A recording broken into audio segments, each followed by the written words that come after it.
Sunday, December 3rd. Later. With everything else fighting for room in my head, I must confess that Mum and Dad's important meeting didn't seem very important to me. That's why it took me by surprise. As I came downstairs, I heard Mum's voice, tense and upset. I want this thing to be over with, completely finished, everyone gone, by the time my parents get here. Dad was just as tense. What, and you think I don't? I don't want them butting in on this. They were setting up the great room, setting it up as if for a homeowners meeting. They arranged 10 chairs facing the fireplace for the guests, and another 10 chairs off to the side by the kitchen. These chairs, as it turned out, were for the families, the two families, the Fishers and the Bowers. As the guests arrived, they were handed sheets of paper by Dad. I took one for myself and read it. It was a list of items that had been stolen from houses in Lake Windsor Downs, as compiled by the Tangerine County Sheriff's Department. There were notations like Rolex watch, $900, recovered, and pearls, antique, $500, not recovered.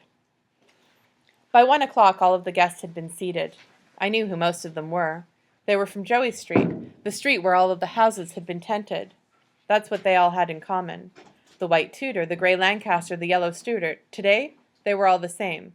Today, they were all the blue tents. The chairs off to the side were occupied by Mum, Dad, Arthur Bower, Sr., Mrs. Bower, who I'd never seen before, and Paige Bower. Arthur Bower Sr. looked angry. The rest of them looked sick at heart. Arthur Bower Jr. had joined Eric out on the patio, where the two of them were slouching silently. Mum and Dad had set out a pair of chairs for them next to their families, but they weren't sitting in them. I wasn't sitting in my family chair either. I chose a place on the couch, next to the coffee table. Mum stood up to open the meeting, but before she spoke, she turned and looked outside at Eric.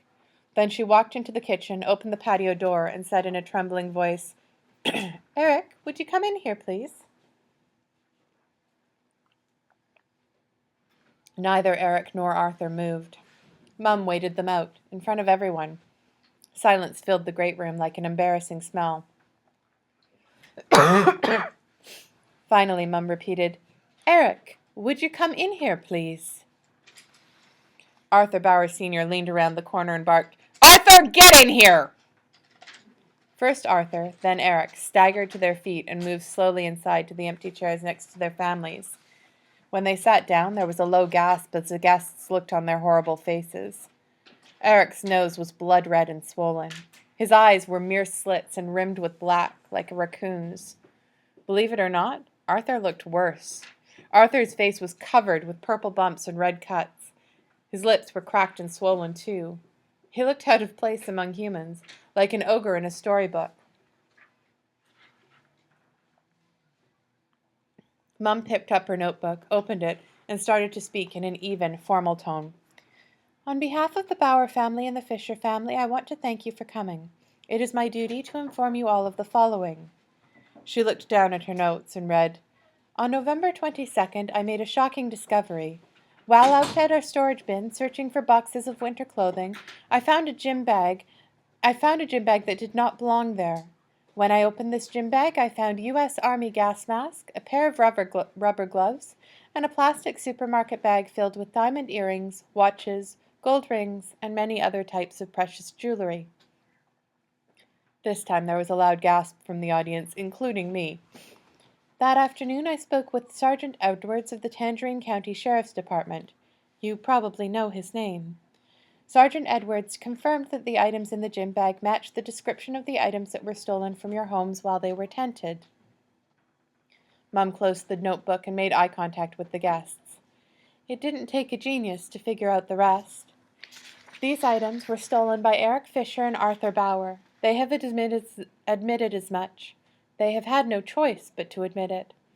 Arthur used a gas mask to enter the tented homes. Then he stole items from those homes while Eric kept watch outside. She pulled out a copy of the sheet that each guest had been given. We've recovered some of the items already. My husband will tell you more about that. Eric and Arthur gave some of your things away, and we are working on getting them back. Mum nodded at Paige. Paige Bower has already returned the items that were given to her. Her friend Tina Turretin, who agreed to come here today but who obviously has not shown up, has already returned what was given to her. They have also provided us with names of other Lake Windsor High School students who received stolen items from Eric and Arthur. We have contacted the parents of all those students and are confident that we will be able to get back those stolen items. Mum stared blankly at the guests for a moment, then said, "My husband has more to say to you." Dad stood up as Mum sat down. He picked up where she left off. "That's right. Sergeant Edwards is the Tangerine County officer in charge of all of your cases. He has allowed us, and by us I mean the Fishers and the Bowers, to approach all of you with a plan to make restitution.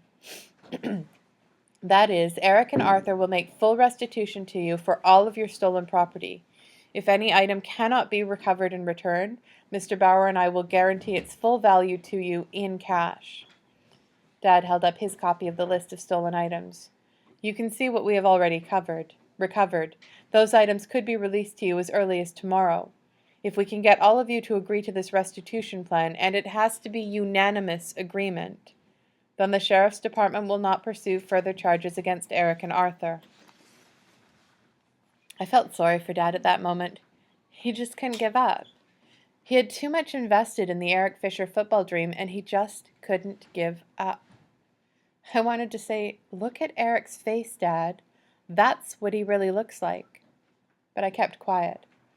The phone rang, so I leaned over the coffee table and grabbed the portable.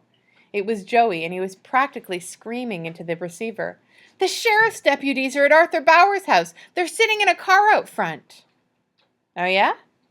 "Yeah, they stopped me on my bike. They asked me if I knew where he was." "I know where he is." "Yeah? Where?" "He's right here." "Whoa. Can I tell them?" "Yeah, why not?" Joey slammed down the phone. Arthur Bower Sr. was talking now. He was angry. "I've talked to my son about this. He has admitted his wrongdoing, he has said he is sorry, and he has made full disclosure of the facts. The question today is, do you want to prosecute these two dumb kids and possibly ruin their lives? Or do you want them to make full restitution to you, like men, and get on with their lives? Do you want to give them a second chance or not?" I searched the faces of the people from the blue tents. Their jaws were set. Their eyes were focused on the ugly faces of Eric and Arthur. The blue tents clearly felt no pity for those two thieves sitting in their chairs, staring at the floor, voiceless, useless, lifeless, like a pair of mannequins in a dumpster.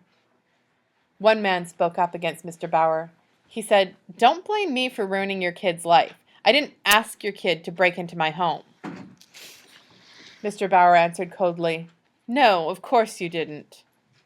The man turned to the others and continued, "Why should they escape all punishment for their crimes? That's not justice. What if the cops had nabbed two kids from Tangerine for robbing our houses? They'd be in jail right now." Mr. Bower waved the list at him. "Yeah, and you'd never see your property again. If this gets into the court system, you might never get your things back." The man shouted, "What is this? Blackmail? If I don't agree, I don't get my stuff back?" He looked at the others. "We're getting robbed all over again." Mr. Bower was furious but controlled. "Yeah, well, maybe you're the one person in the world who never did anything wrong in his life. Maybe you were born perfect. Maybe you were never a dumb kid once." The man didn't back down. "I'll tell you what I never did. I never broke into an old lady's bedroom and ransacked through her underwear drawer and stole her pearl necklace that was handed down to her by her own grandmother, and then gave it to my girlfriend like I was a big man or something.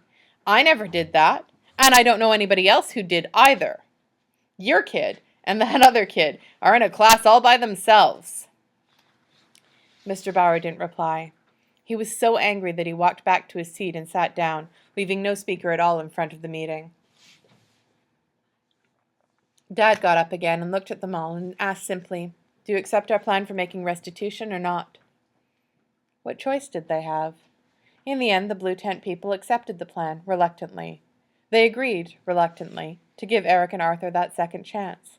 The second chance you get when your parents can guarantee full restitution. The second chance you get when you can kick a 50-yard field goal. The meeting broke up quickly. Mr. Bower led his family directly to the door. The other guests started to file out, solemnly, silently. But then they stopped in their tracks. Something was blocking their passage. I hurried over to the side window and looked out.